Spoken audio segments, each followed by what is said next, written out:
ये 37 क्वेश्चन अगर आप एग्जाम में करके जाते हैं तो एमसीक्यूज में आपका थ्योरेटिकल टाइप, डायरेक्ट टिक करने वाला, न्यूमेरिकल टाइप, सब टाइप क्वेश्चन बता दिए हैं। चांसेस है कि ये सब में से ही कोई क्वेश्चन आ जाएगा, क्योंकि मैक्सिमम क्वेश्चन हम जो है वो टच कर ही दिए। अगर आप इतना क्वेश्चन कर लेंगे तो क्लास 11 का एग्जाम में जो आपका क्वेश्चन आने वाला है एमसीक्यूज आराम से आंसर कर लेंगे। प्लेन कैसे उड़ता है, हेलीकॉप्टर कैसे उड़ता है, हवा में तूफान में छत कैसे उड़ जाता है, ये सारे को एक्सप्लेन किए थे बर्नौलीज इक्वेशन से, बर्नौलीज प्रिंसिपल से, और वो आइडियल फ्लूइड के लिए वैलिड है। हाइड्रोलिक ब्रेक जो आप लोग बाइक चलाते हैं डिस्क ब्रेक बोलते हैं, जिसमें आप तुरंत जाकर गाड़ी रुक गया, ये ब्रेक या जितना भी तरह का हाइड्रोलिक लिफ्ट होता है वो पास्कल्स लॉ पे काम करता है। जैक से आप थोड़ा सा प्रेस करते हैं, फोर्स लगाते हैं, बड़ी गाड़ी जो है उड़ जाती है। अब ये सोच के देखिए आपके पास ताकत है कि आप गाड़ी को उठा लें। इतना क्वेश्चन भी आप लोग को बता रहे हैं, मोस्ट प्रोबेबिलिटी एक क्वेश्चन 30 लाख का इसका क्वेश्चन आ जाएगा, आप आराम से कर लीजिए। अभी ठंडा का मौसम में लोग सोते हैं, हम लोग सोते हैं क्या करते हैं, हाथ पैर नाक मुंह सभी जगह करके सोते हैं, अपने आप को गोल बनाना चाहते हैं। गोल क्यों बनाना चाहते हैं? क्योंकि सरफेस एरिया को मिनिमाइज करना चाहते हैं।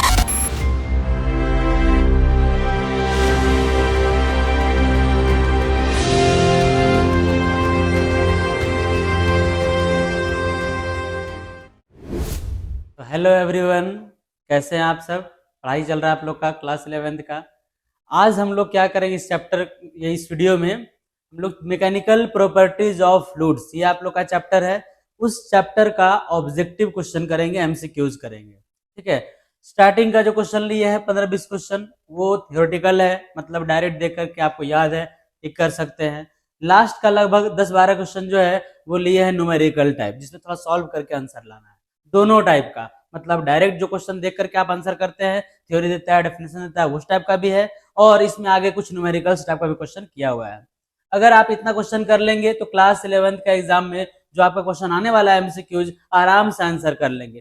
चांसेस है कि ये सब में से ही कोई क्वेश्चन आ जाएगा, क्योंकि मैक्सिमम क्वेश्चन इसमें हम जो है वो टच कर ही दिए हैं। तो देखिए, चलिए स्टार्ट करते हैं आज का मैकेनिकल प्रॉपर्टीज ऑफ फ्लूइड्स का चैप्टर, उसका एमसीक्यू चेक चलते हैं। क्वेश्चन नंबर 1 में देखिए, क्वेश्चन नंबर 1 क्या है? The SI unit of pressure is, एकदम नॉर्मल सा सिंपल सा क्वेश्चन लेकर के चले हैं। अगर बहुत इजी क्वेश्चन पूछेगा तो भी लेकर जाके चले हैं, थोड़ा क्वेश्चन टफ करेगा उसको भी लाए हैं। ठीक है, तो SI unit of pressure is, pressure का एसआई यूनिट क्या होता है? पास्कल। बाकी आप लोग को देखने की जरूरत ही नहीं है, एसआई यूनिट उसका पास्कल होता है। The pressure eight a depth h in a liquid of density rho is given bye, pressure exerted by liquid column. Formula आप लोग पढ़े हैं, P इक्वल्स टू क्या होता है? रो जी एच, ये आप लोग को पढ़ाए भी हैं। डायरेक्ट ये फॉर्मूला होगा P equals to rho ji H. देखिए और टिक करिए। अब जितना भी आपका एमसीक्यूज है एक चैप्टर से कितना आएगा? 2-3 आएगा, ज्यादा आने वाला तो है नहीं, इसलिए ये सब क्वेश्चन आसानी से भी आप कर सकते हैं। सॉरी, इसमें एक और क्वेश्चन था। क्वेश्चन नंबर 3 है, if a liquid is incompressible and non viscous, ideal liquid इसको बोलते हैं हम लोग, है ना। विच equation holds true, ideal liquid में कौन सा इक्वेशन होल्ड करता है? तो ये हुआ बर्नौलीज इक्वेशन। बर्नौलीज प्रिंसिपल आप लोग को पढ़ाए थे, आप लोग पढ़े होंगे, बहुत सारा उसका एप्लीकेशन बताए थे, प्लेन कैसे उड़ता है, हेलीकॉप्टर कैसे उड़ता है, हवा में तूफान में छत कैसे उड़ जाता है, ये सारे को एक्सप्लेन किए थे बर्नौलीज इक्वेशन से, बर्नौलीज प्रिंसिपल से, और वो आइडियल फ्लूइड के लिए वैलिड है। तो आइडियल फ्लूइड यहाँ लिखा हुआ है, मतलब जो लिख दिया इनकम्प्रेसिबल एंड नॉन विस्कस, वो आइडियल फ्लूइड होता है। या इसका आंसर होगा बर्नौलीज इक्वेशन, बाकी का तो जरूरत ही नहीं है। नेक्स्ट में आते हैं, देखिए, hydraulic brake works on the principle of, hydraulic brake जो आप लोग बाइक चलाते हैं डिस्क ब्रेक बोलते हैं, डिस्क मारे और तुरंत जाकर गाड़ी रुक गया, ये ब्रेक या जितना भी तरह का हाइड्रोलिक लिफ्ट होता है वो पास्कल्स लॉ पे काम करता है। ठीक है, इसका ऑप्शन आपका हो जाएगा, देखिए, पास्कल्स लॉ, है ना। पास्कल्स लॉ क्या है कि pressure at every point in a liquid is same, उसी प्रिंसिपल पे काम करता है। हाइड्रोलिक ब्रेक या हाइड्रोलिक लिफ्ट जो भी है, जो भी डिस्क ब्रेक सुने हैं या लिफ्ट जितना भी सुने हैं, वो ट्रैक्टर का हो चाहे बड़ा बड़ा गाड़ी का हो, वो सब में पास्कल्स लॉ काम करता है। आगे है अ हाइड्रोलिक लिफ्ट, आ ही गया question, a hydraulic lift works because, ठीक है, small force produces a large force. बताए थे आप लोग को कि F1 by A1 equals to F2 by A2, याद आ रहा होगा, आप लोग देखे होंगे कहीं कहीं जहां पर गाड़ी उठाने वाला मशीन होता है, या आप जैक ले लीजिए, जैक से आप थोड़ा सा प्रेस करते हैं, फोर्स लगाते हैं, बड़ी गाड़ी जो है वो उठ जाती है। अब ये सोच के देखिए, आपके पास इतना ताकत है कि आप गाड़ी को उठा लेंगे, लेकिन आप 2-3 बार जर्क करते हैं, गाड़ी उठ जाता है, मतलब स्मॉल फोर्स लगाते हैं आप और उसमें लार्ज फोर्स लगता है हाइड्रोलिक लिफ्ट में। तो इसको हम लोग यहाँ लिखा हुआ है, small force produces a large force. आपको स्मॉल फोर्स लगा है, वहां लार्ज फोर्स लगा, गाड़ी ऊपर उठ गया। Archimedes principle states that buoyant force is equal to, ये डायरेक्ट है आर्किमिडीज, शायद ये टॉपिक जो है आप लोग पढ़े होंगे, पहले भी क्लास 9-10 में पढ़े होंगे। आर्किमिडीज क्या होता है कि decrease in weight of the liquid is equal to weight of liquid displaced, decrease in weight of a body is equal to weight of the liquid displaced. यहाँ पर देखिए the weight of the fluid displaced, fluid बोलिए या liquid बोलिए, दोनों का मतलब same ही होता है, लिक्विड भी एक तरह का फ्लूइड है। नेक्स्ट क्वेश्चन में आइए, नेक्स्ट क्वेश्चन देखिए, क्वेश्चन नंबर आपका 8 है, a body will float if, body float कब करेगा, बॉडी तैरता कब है, कोई बॉडी कब तैरेगा, जब बॉडी का डेंसिटी लिक्विड का डेंसिटी से कम होना चाहिए। ये आपका अगर यहाँ पर लिक्विड भरा हुआ है, लिक्विड भरा हुआ है, इसके ऊपर कोई बॉडी फ्लोट कर रहा है, मतलब बॉडी का डेंसिटी लिक्विड का डेंसिटी से कम होना चाहिए, बॉडी हल्का होना चाहिए तब ना बॉडी फ्लोट करेगा, तैरेगा, अदरवाइज तो तैरेगा ही नहीं। तो यहाँ पर होगा देखिए density of body less than density of liquid, तब बॉडी जो है वो फ्लोट करेगा, तैरेगा। क्लियर है। नेक्स्ट आइए, a body submerged in a liquid experiences, submerge मतलब बॉडी में डुबाया हुआ है, लिक्विड अगर किसी बॉडी को अगर आप लिक्विड में डुबाते हैं तो क्या होता है, तभी हम लोग खुद अभी कुंभ स्नान करने के लिए बहुत लोग गए हुए हैं, आप लोग भी गए होंगे, फील किए होंगे, जब आप लिक्विड में पानी में घुसते हैं तो क्या होता है, अपने आप में हल्का फील होता है, मतलब लगता है वेट घट गया है, वेट घट गया है मतलब डिक्रीज इन वेट, वेट आपका डिक्रीज कर गया है। तो कोई भी बॉडी को अगर लिक्विड में डालेंगे तो उसका वेट क्या होता है, डिक्रीज कर जाता है, buoyant force, buoyancy, Archimedes principal पढ़े होंगे आप लोग। नेक्स्ट में आइए, क्वेश्चन नंबर 10 है, Bernoulli's equation is based on the principle of, Bernoulli's principle जो है वो किस पर बेस्ड है, conservation of energy. Bernoulli's principle बोलता ही है कि the sum of pressure energy है ना, pressure energy, potential energy and kinetic energy, इसका जो सम होता है वो ऑलवेज क्या होता है, कांस्टेंट होता है, और इसी को बोलते हैं बर्नौलीज प्रिंसिपल। तो ये हो गया आपका कंजर्वेशन ऑफ एनर्जी पे बेस्ड है। ठीक है, ये सब थ्योरेटिकल क्वेश्चन है, डायरेक्ट देख करके आप आंसर करना क्वेश्चन है, न्यूमेरिकल टाइप है और हम दिए हैं वो आगे आएगा। Which of the following is based on Bernoulli's theorem, कौन बर्नौलीज थ्योरम पे बेस्ड है, बहुत सारा चीज है, lift of an airplane, hydraulic press, floating of ship, expansion of balloon, तो ये है लिफ्ट ऑफ एयरप्लेन, है ना, एरोप्लेन या एयरप्लेन जो भी बोलिए, हम लोग एरोप्लेन बोलते हैं, इंग्लैंड अमेरिका एयरप्लेन बोलता है, यहाँ पर लिखा हुआ है आपका एयरप्लेन, कोई दिक्कत नहीं है। तो बर्नौलीज प्रिंसिपल सारे को एक्सप्लेन करता है, आप लोग एक्सप्लेन करके हम बताए हैं कि हेलीकॉप्टर कैसे उड़ता है, वही बर्नौलीज बेस्ड है, एरोप्लेन कैसे ऊपर उड़ता है, कैसे जो है टेक ऑफ करता है, वो भी बर्नौलीज प्रिंसिपल पे बेस्ड है, बहुत सारा कुछ था उसमें, तो ये Bernoulli's lift of an airplane. The velocity of flux from a hole in a tank at a depth h is given by, ये तो डायरेक्ट है आपका टॉरिस-सेल्लिज लॉ। टॉरिस-सेल्लिज लॉ क्या बोलता है, वेलोसिटी जो होता है लिक्विड का ये होता है √2gh, अगर पढ़े होंगे थोड़ा बहुत याद होगा तब याद आएगा कि हाँ ये सर बात बताए थे, तो ये हो जाएगा आपका v = √2gh, ये हो गया। क्लियर है। नेक्स्ट में आइए, viscosity is the measure of, viscosity क्या होता है, आप लोग को पता होगा, पढ़े होंगे कि जब लिक्विड जब फ्लो करता है तो लिक्विड का एक लेयर दूसरे लेयर में ऐसे फ्रिक्शन होता है, तो लिक्विड का दो लेयर के बीच जो फ्रिक्शन होता है उसी को हम लोग विस्कोसिटी बोलते हैं। उसके वजह से क्या होगा, लिक्विड का एक लेयर के ऊपर से दूसरा लेयर अगर जाएगा तो फ्रिक्शन रेसिस्टेंस होगा, मोशन का रेसिस्टेंस होगा, यहाँ पर लिखा हुआ होगा resistance of motion, resistance of motion. ठीक है, मतलब लिक्विड को फ्लो होने से जो रोकता है उसी को विस्कोसिटी बोलते हैं।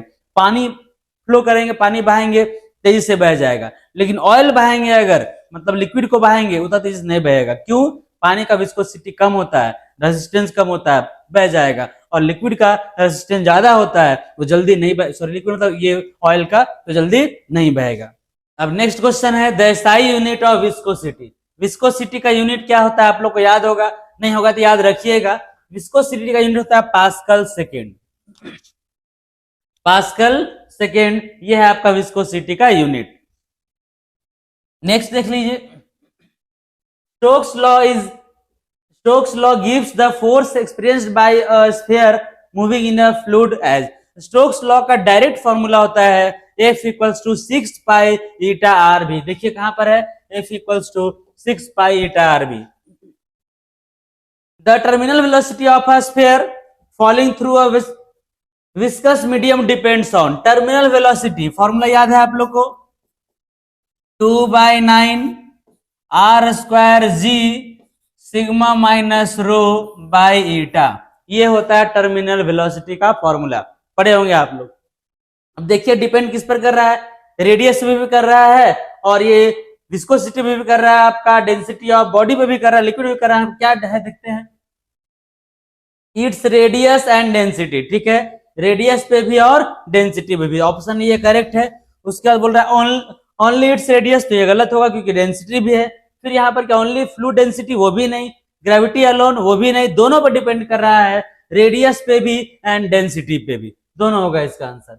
Surface tension is due to, surface tension किसकी वजह से होता है?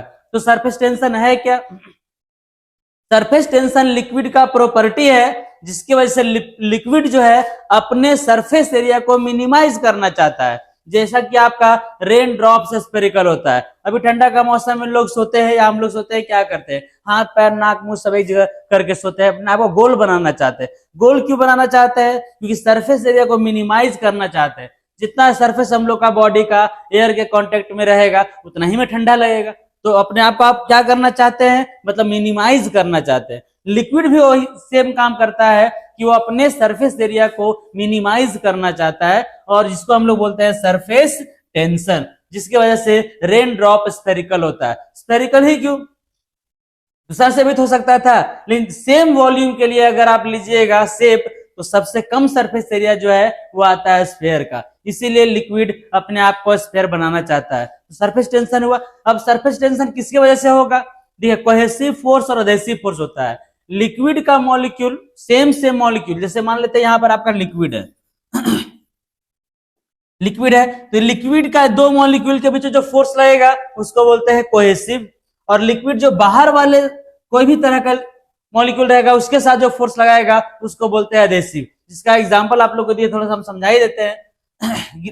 ग्लास है ये, ग्लास में कभी आप वाटर को डालिएगा, पानी को डालिएगा, देखिएगा वो शेप थोड़ा ऐसे ले लेता है, ऐसा शेप ले लेता है. क्यों? क्योंकि यहाँ देखिए वाटर है और यहाँ भी वाटर है, वाटर फोर्स लगाएगा. इसको हम लोग बोलेंगे कोहेसिव. इसको क्या बोलेंगे? कोहेसिव. और वाटर और ग्लास के बीच जो फोर्स लगेगा इसको हम लोग बोलते हैं एडहेसिव. इसको एडहेसिव बोलते हैं. तो यहाँ एडहेसिव ज्यादा था तो ग्लास वाटर को अपने तरफ खींच लिया, वाटर को खींच नहीं पाया. तो वाटर को खींचेगा उसको बोलेंगे सरफेस टेंशन. तो यहाँ पर देखिए वाटर को खींचना चाहिए, मतलब कोहेशन होना चाहिए. तो कोहेशन देखिए यहाँ पर कोहेशन होना चाहिए. समझ में आ गया? क्योंकि अगर कोहेसिव कम रहता, अगर ज्यादा रहता तो ये खींच लेता. जैसे कि आप यहाँ पर देखिएगा, अगर मरकरी उसमें अगर मरकरी को अगर आप रखिएगा किसमें, एक ग्लास में, तो मरकरी ऐसा शेप लेगा, मरकरी इस तरह का शेप ले लेगा. देखे होंगे बीपी वाला मशीन में जो लिक्विड ऊपर जाता है वो इस तरह का गोल शेप होते हुए ऊपर जाता है और गोल शेप होते हुए नीचे आता है, बीपी चेक करने वाला मशीन में. यहाँ पर ये क्यों? क्योंकि उसका कोहेसिव ज्यादा है. जो है मरकरी, वो मरकरी को खींच के अपने तरफ कर लेता है, खींच के अपने तरफ कर लिया. और यहाँ पर ये खींच नहीं पाया वाटर, तो किधर खींचा गया? ये ग्लास की तरफ, क्योंकि यहाँ कोहेसिव कम है और यहाँ पर कोहेसिव ज्यादा है. तो सरफेस टेंशन जितना ज्यादा कोहेसिव रहेगा उतना ज्यादा सरफेस टेंशन होगा. ठीक है, तो ये हो गया आपका कोहेशन. नेक्स्ट में आइए, the SI unit of surface tension is, surface tension का फॉर्मूला क्या होता है? S equals to F by L. तो फोर्स का हो गया न्यूटन और एल हो गया मीटर, तो ये हो गया आपका न्यूटन मीटर. क्लियर है? Water rises in a capillary tube due to, water rise करता है ऊपर किसके वजह से? सरफेस टेंशन की वजह से. सरफेस टेंशन की वजह से ही वाटर जो है वो ऊपर राइज करता है कैपिलरी ट्यूब में. Streamline flow will occur. अच्छा, ये जो बताया आप लोग कैपिलरी ट्यूब, ये समझ रहे हैं आप लोग? जैसे बहुत सारे एग्जांपल इसका दिए होंगे कि पौधा वगैरह में क्या होता है, नीचे से वाटर लीव्स तक, ऊपर पत्ता तक जाता है, किसकी वजह से? कैपिलरिटी की वजह से. अगर आप ले लीजिए पानी गिरा हुआ है, उसके ऊपर कपड़ा थोड़ा सा रखिएगा, सारा पानी को सोख कर लेता है, उसको भी क्या बोलते हैं? कैपिलरिटी. इससे ज्यादा यहाँ एक्सप्लेन नहीं कर रहे हैं. Streamline flow occurs when, streamline flow बोलते किसको है? दो तरह का फ्लो आप लोग पढ़े होंगे, स्ट्रीमलाइन और टर्बुलेंट, एक लैमिनर भी है। स्ट्रीमलाइन फ्लो तब होगा जब लिक्विड जो है वो पैरेलल लेयर में फ्लो करना चाहिए, पैरेलल होकर के। The fluid flow parallel paths, parallel path जब फ्लो करेगा तब उसको हम लोग क्या बोलेंगे, स्ट्रीमलाइन फ्लो। और वही पाथ जब जिगजैग हो जाएगा तब उसको बोलेंगे टर्बुलेंट फ्लो। देखिए यहां पर होगा the turbulent flow the motion of fluid particle is, तो क्या होगा ये, इरेगुलर, जिगजैग, टेढ़ा मेढ़ा पाथ हो जाएगा, कोई रेगुलर पाथ में फ्लो नहीं करेगा, तब उसको हम बोलेंगे टर्बुलेंट फ्लो। उसके बाद कैसे पता चलेगा कौन स्ट्रीमलाइन है कौन टर्बुलेंट है, इसको बताने के लिए कांस्टेंट है, जिस कांस्टेंट को बोलते हैं रेनॉल्ड्स नंबर। यहां पर लिखा हुआ Reynolds number determines weather a flow is streamline और टर्बुलेंट। स्ट्रीमलाइन और टर्बुलेंट, स्ट्रीमलाइन है कि टर्बुलेंट है, ये बताएगा आपको रेनॉल्ड्स नंबर लिक्विड का। The blood flow in narrow arteries is affected by blood flow and heart attack, ये आपको बर्नौलीज प्रिंसिपल में बताए थे। ठीक है, तो यहाँ पर बर्नौलीज तो है नहीं, तो यहाँ पर दिया पॉजिटिवलीज इक्वेशन। क्यों, लिक्विड का फ्लो का फॉर्मूला होता है Q equals to pi P R to the power 4 by 8 eta L, ये एक फॉर्मूला होता है।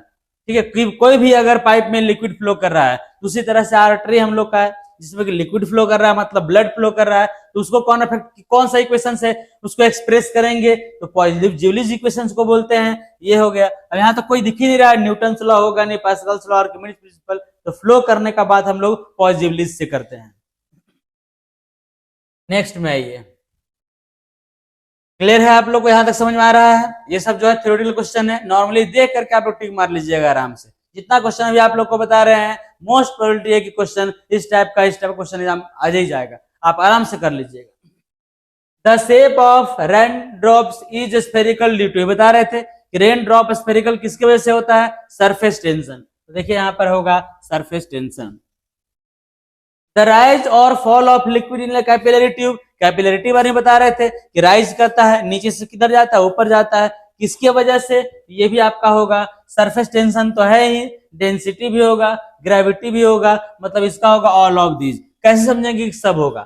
H का फॉर्मूला होता है, H का फॉर्मूला होता है 2s cos theta by rho R G, height of liquid in capillary tube. Capillary tube में जो लिक्विड राइज करेगा वो कितना हाइट तक राइज करेगा, इसका फॉर्मूला होता है 2s cos theta by rho R G. तो यहाँ पर एस भी डिपेंड कर रहा है, सरफेस टेंशन भी है, डेंसिटी भी इस पर भी डिपेंड कर रहा है, ग्रेविटी जी पे भी डिपेंड कर रहा है। इसका आंसर हो जाएगा all of the above. Mercury does not wet glass due to, mercury जो है वो ग्लास को वेट नहीं कर पाता, भिंगा नहीं पाता है। फिर से बताया भी आप लोगों को कि मरकरी का फोर्स ज्यादा लगता है। अगर ग्लास में आप रखिएगा भी मरकरी को, तो मरकरी अपने पार्टिकल पे, अपने मॉलिक्यूल्स में ज्यादा फोर्स लगाएगा, तो सब मरकरी को खींच लेता है, मतलब इसमें कभी छूटने नहीं देता है। इसका क्या मतलब हुआ, जैसे आप एक ग्लास पानी लीजिए और पानी को गिरा दीजिए, ग्लास क्या होता है, अंदर अंदर से भीग जाता है। भीग इसलिए जाता है कि ग्लास जो है वो वाटर पार्टिकल्स को अट्रैक्ट करके रखता है, खींच के रखता है, सबको बाहर जाने नहीं देता है, क्योंकि वाटर का फोर्स से ग्लास का फोर्स ज्यादा होता है, इसीलिए वो खींच करके रखता है। लेकिन जैसे ही आप उसके जगह पर ये मरकरी डाल देंगे और मरकरी को ऐसे करके गिराएंगे, तो सारा मरकरी बाहर आ जाएगा। यहाँ पर क्या है कि यहाँ मरकरी ज्यादा फोर्स लगाता है ग्लास से, तो मरकरी ज्यादा फोर्स लगाया तो मरकरी उसको खींच लिया। तो उसको कोहेसिव बोलते हैं। तो कोहेसिव ग्रेटर देन एडहेसिव, है ना। कोहेसिव मतलब सेम मॉलिक्यूल्स, एडहेसिव मतलब different molecules. Same molecules force लगा करके सारा मरकरी को बाहर निकाल देता है, मतलब मरकरी जो है वो ये ग्लास को भिंगा नहीं पाता है। आप भी हाथ लीजिएगा, मरकरी में डाल के ऐसे निकालिएगा, हाथ में एक भी मरकरी बचा हुआ नहीं रहेगा। क्यों, सारा मरकरी का मॉलिक्यूल्स अपना मरकरी को खींच लेता है, इसमें चिपकने नहीं देता है। इसको बोलते हैं कोहेसन, और डिफरेंट को बोलते हैं एडहेसन। तो कोहेसन उसका ज्यादा होता है। नेक्स्ट में आइए, the velocity of fluid is maximum, fluid का वेलोसिटी मैक्सिमम होगा कब, कंडीशन क्या दिया, the centre of the pipe, the edge of the pipe equally at all point, the centre of the pipe, pipe के centre पे liquid का velocity ज्यादा होगा। क्यों ज्यादा होगा, देखिए जैसे मान लेते हैं ये पाइप है, इससे अगर लिक्विड जाएगा तो जो ऊपर का लिक्विड होगा वो पाइप से टकराएगा, पाइप के साथ जो है फ्रिक्शन होगा, जो ऊपर यहाँ टच करके जो लिक्विड जाएगा उसका पाइप के साथ फ्रिक्शन होगा, मतलब वहां पर ज्यादा रुकेगा, लेकिन जो बीच में लिक्विड जाएगा उसको ऊपर और नीचे के पाइप से कोई मतलब नहीं रहेगा, इसका वेलोसिटी ज्यादा हो जाएगा, तो सेंटर ऑफ द पाइप यहाँ पर होगा मैक्सिमम। अब यहां से न्यूमेरिकल टाइप क्वेश्चन चालू हुआ है, देखिए इसको सॉल्व करना होगा। A cylindrical tank is filled with water, एक सिलिंड्रिकल टैंक है उसको वाटर से फिल कर रहे हैं, up to a height of 10 metre, height दे दिया आपको 10 metre. What is the pressure at the bottom of the tank, तो टैंक के बॉटम में प्रेशर क्या होगा, क्योंकि आप ऑब्जेक्टिव सॉल्व कर रहे हैं, न्यूमेरिकल प्रॉब्लम है, आप डायरेक्ट पुट करके सॉल्व करिए, टिक मारने से मतलब है। P इक्वल्स टू फॉर्मूला होता है रो जी एच, पढ़े ऐसा, P equals to rho ji H. अब यहां देखिए रो आपका क्या दिया हुआ है, रो है 1000, जी 9.8 और एच दिया हुआ है आपका 10 मीटर। तो सॉल्व करिएगा क्या आ जाएगा 9.8 और 3 और 1 4 जीरो आ गया 10 का पावर 4, तो 9.8 इंटू 10 टू द पावर 4 कहाँ है 9.8 into 10 to the power 4, rho ji H state metre है ना, ये इसका ऑप्शन होगा 9.8 इंटू 10 टू द पावर 4। क्यों हुआ 3 जीरो और 1 जीरो 4 जीरो हो गया। उसके बाद 29 में आइए, आसान क्वेश्चन था, न्यूमेरिकल था, सॉल्व कर दिए।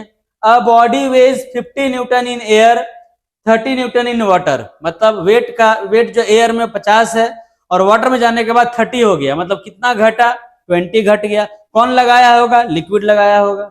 What is the bond force acting on the body, तो डायरेक्ट आप ले लीजिए 20 न्यूटन, समझ ही रहे हैं कि पहले था 50 न्यूटन, जैसे ही लिक्विड में गया वो हो गया 30 न्यूटन, इसका मतलब लिक्विड इस पर कितना न्यूटन का फोर्स लगाया होगा 20 न्यूटन का लगाया होगा, तब ना घटेगा। अगर आप लिक्विड में गए आपका वेट घटा, मतलब आप पर फोर्स कौन लगाया, लिक्विड लगाया, कितना, जितना हम घटे उतना ऊपर लगाया, वही आपका हो गया 20 न्यूटन। नेक्स्ट में आइए, water flows through pipe with velocity 4 metre per second, ठीक है, at a point where the pressure is 3 into 10 to the power 5 pascal. What is the pressure at the another point where the velocity is 6 metre per second, बढ़िया question है ना, बढ़िया question लग रहा है। Water flow कर रहा है एक पाइप में, वाटर एक पाइप में ऐसे करके फ्लो कर रहा है, यहां हम लोग बर्नौलीज प्रिंसिपल लगाएंगे।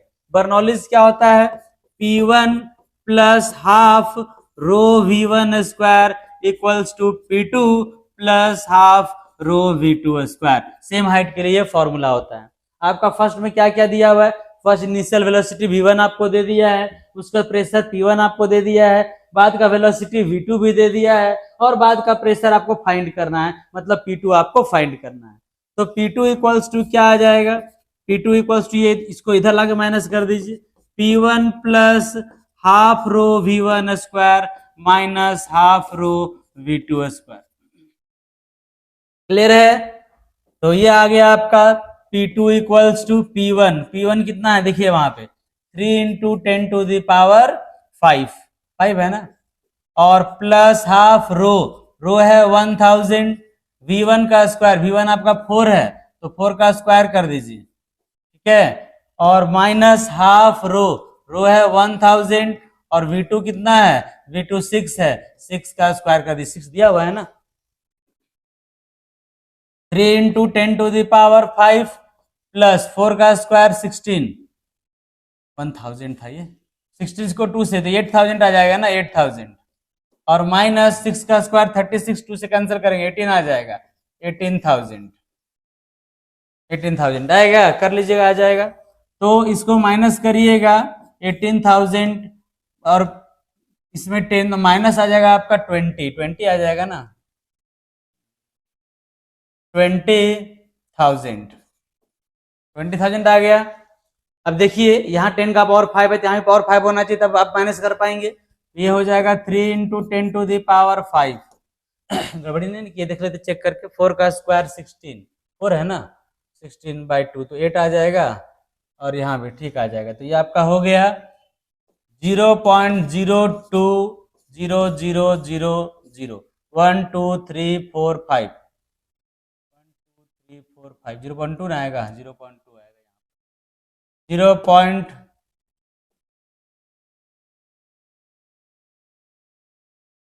15,000 माइनस 8,000 तो 10,000 ना बचेगा।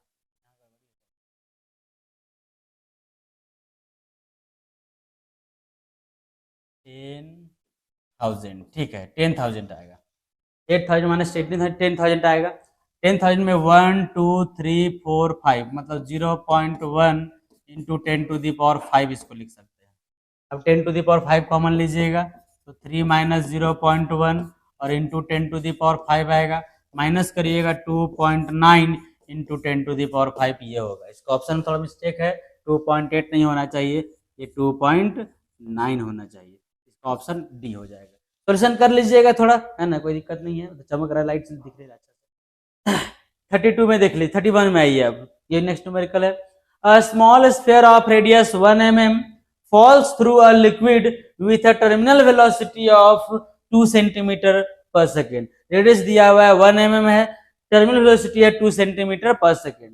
What will be the terminal velocity if the radius of the sphere is double? बोल रहा है स्फीयर का रेडियस को अगर डबल कर दिया जाए तब उसका टर्मिनल वेलोसिटी क्या होगा। तो टर्मिनल वेलोसिटी का फॉर्मूला होता है v equals to 2/9 r² g sigma minus rho by eta. ये होता है, मतलब ये हुआ कि v directly proportional to r²। हम लोग सिर्फ रेडियस से मतलब रखेंगे तो v directly proportional to r² मतलब क्या हुआ, अब रेडियस आपका डबल हो रहा है। रेडियस क्या हो रहा है, डबल। अगर रेडियस को डबल कर देंगे तो 2r का होल स्क्वायर आ जाएगा, मतलब क्या आ जाएगा, 4r² आएगा। 4 टाइम्स हो रहा है, डायरेक्ट करिए, ऑब्जेक्टिव है आपका, 4 टाइम्स हो रहा है। 2 सेंटीमीटर दिया हो पहले, उसका 4 टाइम्स करेंगे तो 8 सेंटीमीटर आ जाएगा। क्या हुआ, समझ में आया। v directly proportional to r² होता है। उस समय वेलोसिटी आपका दिया हुआ है 2 सेंटीमीटर पर सेकंड इनिशियल में। अब बोल रहा r को अगर 2r कर दे तो 2r करिएगा, 2r का होल स्क्वायर हो जाएगा ना, मतलब 4r² आ जाएगा। 4 टाइम्स हो गया वेलोसिटी, पहले का वेलोसिटी r² था, अब आ गया 4r², मतलब वेलोसिटी कितना टाइम्स हो गया, 4 टाइम्स। वेलोसिटी पहले 2 था, उसका 4 टाइम्स करिएगा 8 सेंटीमीटर पर सेकंड आ जाएगा। डायरेक्ट करिए, ऑब्जेक्टिव है ना, ऐसा करना सीखिए कैसे करते हैं, नहीं इसको सॉल्यूशन करने लगेंगे तो बड़ा सा आ जाएगा। सॉल्व क्यों करें, उतना ऑब्जेक्टिव टिक करना है तो। नेक्स्ट में आइए, नेक्स्ट है the height of water rise in A capillary tube of radius 0.5 mm is 3 centimetre. फिर यहां दिया हुआ है कि रेडियस से 0.5 से mm और आपका दिया हुआ height 3 centimetre. What will be the height of rise in another tube, what will be the height of rise in another tube of radius 1 mm। ठीक है, बोल रहा है रेडियस जिसका 0.5 mm था उसमें हाइट है 3 सेंटीमीटर, तो जिसका रेडियस 1 mm होगा उसमें हाइट क्या होगा। तो यहां भी देखिए रेडियस डबल हो रहा है, 0.5 का डबल करेंगे तो 1 mm होगा। उसको भी लेते हैं। h इक्वल्स टू फॉर्मूला होता है 2s cos theta by rho R G. आपको रेडियस से सिर्फ मतलब है, मतलब h प्रोपोर्शनल टू 1/r हो गया। देख लीजिए, सबको हटा दीजिएगा, नीचे r बचेगा, h प्रोपोर्शनल टू 1/r। इसका मतलब r बढ़ेगा तो h घटेगा। यहाँ देखिए रेडियस 0.5 से 1 mm हो गया, रेडियस हुआ डबल, रेडियस क्या हुआ, डबल, तो हाइट कितना हो जाएगा, हाफ, हाइट आधा हो जाएगा। अगर r को 2r आप कर दीजिएगा ऐसे 2r, तो ये हाफ ना हो गया पहले से, देखिए 1/2 टाइम्स हो गया, हाफ, तो 3 सेंटीमीटर का हाफ करिएगा तो 1.5 सेंटीमीटर हो जाएगा।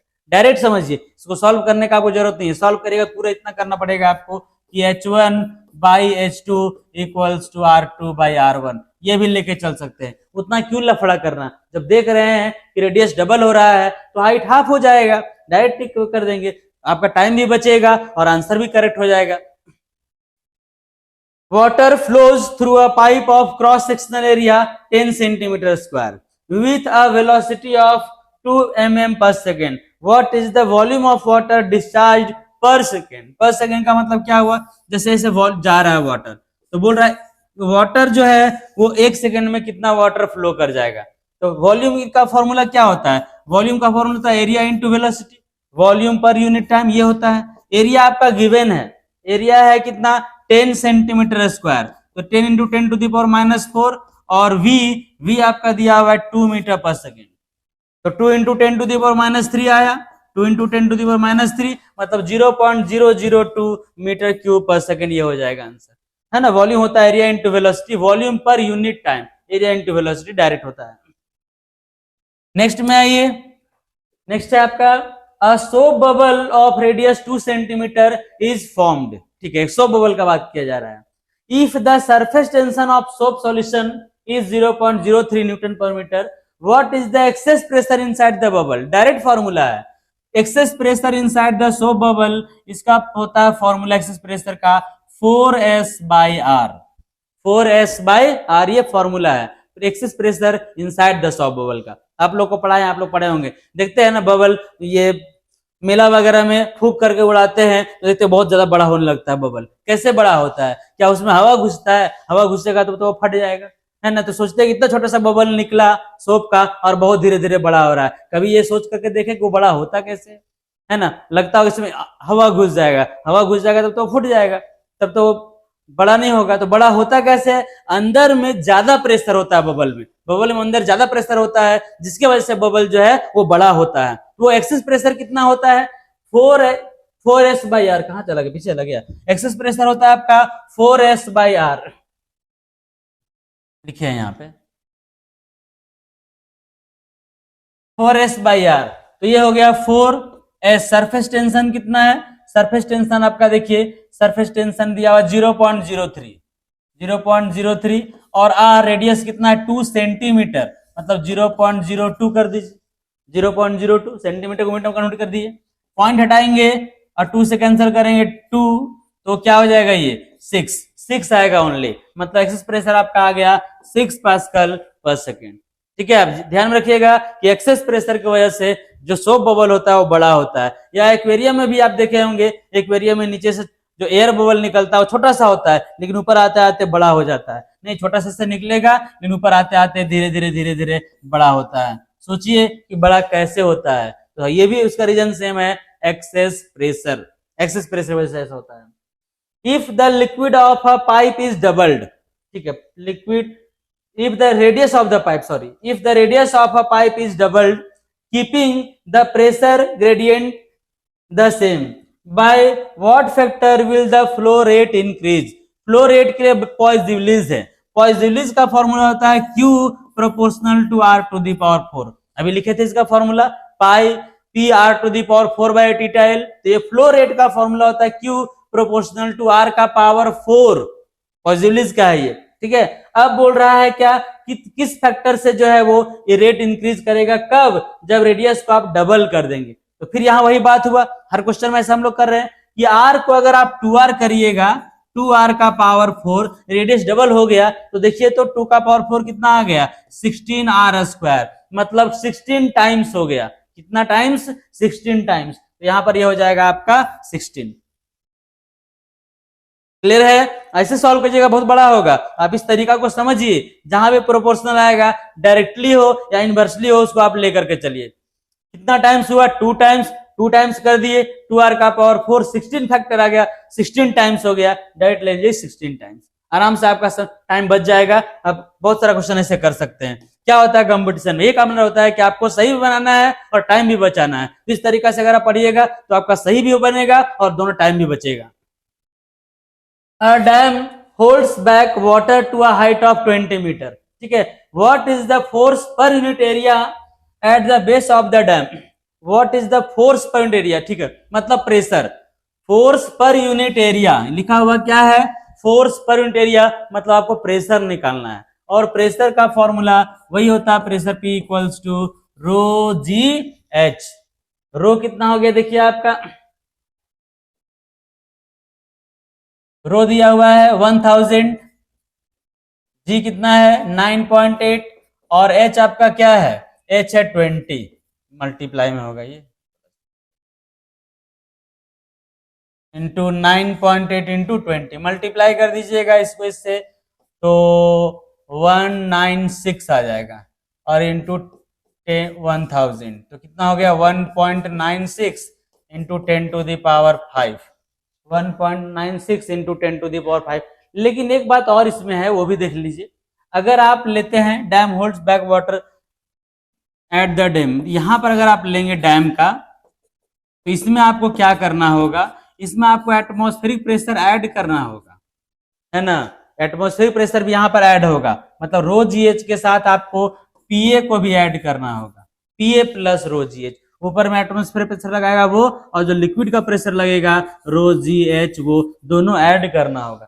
सिर्फ लिक्विड का प्रेशर तो यहाँ नहीं बोल रहा है, यहाँ पर तो डैम तो खुला ही हुआ होता है, इसलिए आपको पीए भी जोड़ना होगा। पीए कितना होता है 1.01 इंटू 10⁵, इसमें आप ऐड करिएगा 1.01 इंटू 10⁵, प्लस करिएगा 1.01 इंटू 10⁵, तो कितना आ जाएगा 1.0, तो 2.9 आ जाएगा लगभग, 2.9 ऑप्शन है, 2.9 मतलब 3 है ऑप्शन में। 10⁵ कॉमन ले लेंगे तो ये आ जाएगा आपका कितना 7, 9 और 1 और 1 2.97, 2.97 ऑप्शन तो ऐसा कोई दिख नहीं रहा है। तो क्योंकि यहाँ जो दिया 1.96 वो सिर्फ ये दिया हुआ है, लेकिन नहीं, ये ऐड होना चाहिए, इसलिए इसका ऑप्शन जो है, इसका ऑप्शन हो जाएगा 2.97 इंटू 10⁵ पास्कल, ये होना चाहिए। ये अगर आपको दिया ऑप्शन तो ये नहीं होना चाहिए, ये आंसर होना चाहिए, ये वाला आंसर होना चाहिए। कर लीजिएगा आप लोग, ठीक, क्योंकि ये समझ में आ गया। P इक्वल्स टू होता है rho ji h plus p a, हर जगह एटमॉस्फेरिक प्रेशर ऐड होता है, तो सिर्फ डैम का वाटर का प्रेशर अगर लेते तो आपका ये आंसर हो जाता है 1.96, टोटल प्रेशर में लेना है तो ये आपका हो जाएगा।